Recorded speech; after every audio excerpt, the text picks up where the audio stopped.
The Sam brought a good point of report attestation.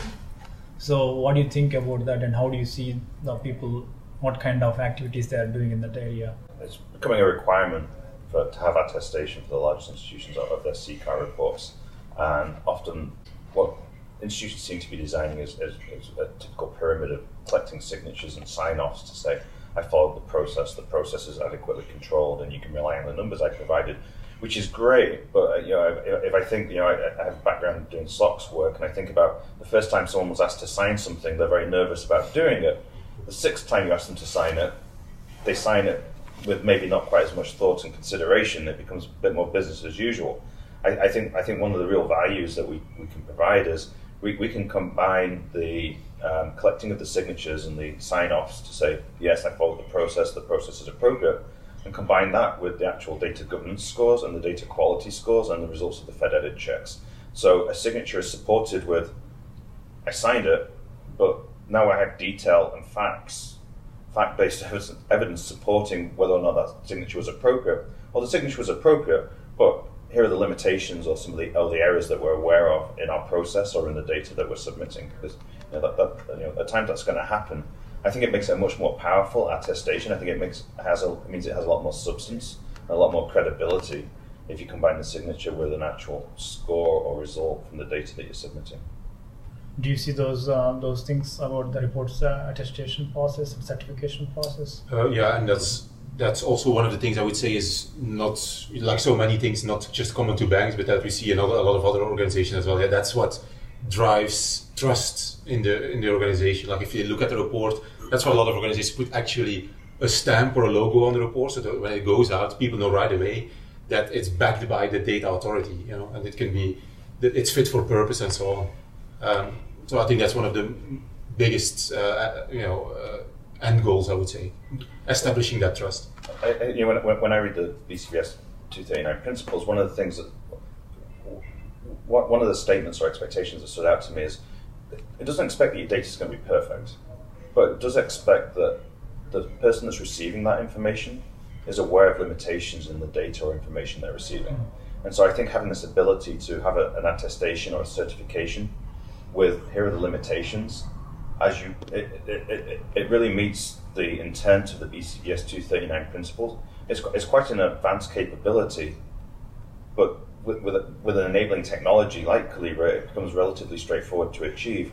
But BCBS 239 is focused on business as usual reporting when you've got 30 days and you can follow your process. But it's also focused on crisis reporting when you might have to create that same report in 24 hours or less. There are a lot of process shortcuts you have to take when you create that report in a crisis. The users aren't always aware of the limitations or the possible impacts. And so I think being able to relate, this is what we've created, we didn't follow the usual process, here's the impact of that, and even be able to provide a trend history. So we cut out these 6 processes, but by the way, we've never had any adjustments resulting from those 6 controls in our BAU process. So we think this information is still reliable to be used.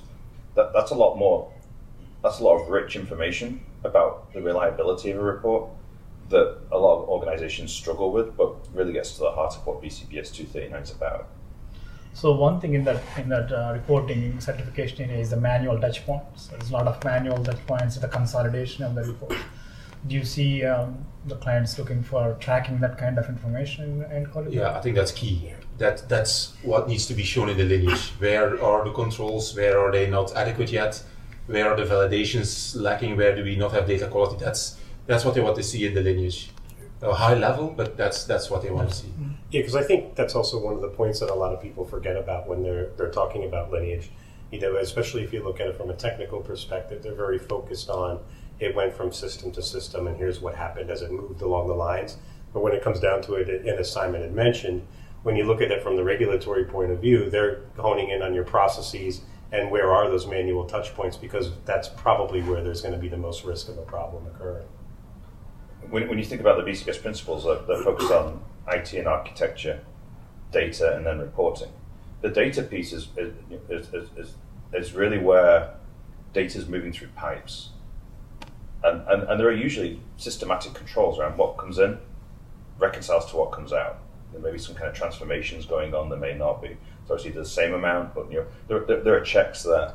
where the real risk lies, as Sam said, where the risk lies and where issues tend to happen and where the controls are maybe not as strong is once it comes out of those pipes and starts moving into the EUCs, the end user computing, which is when you're moving into Access, SQL, Excel, PowerPoint, to another PowerPoint, to another PowerPoint.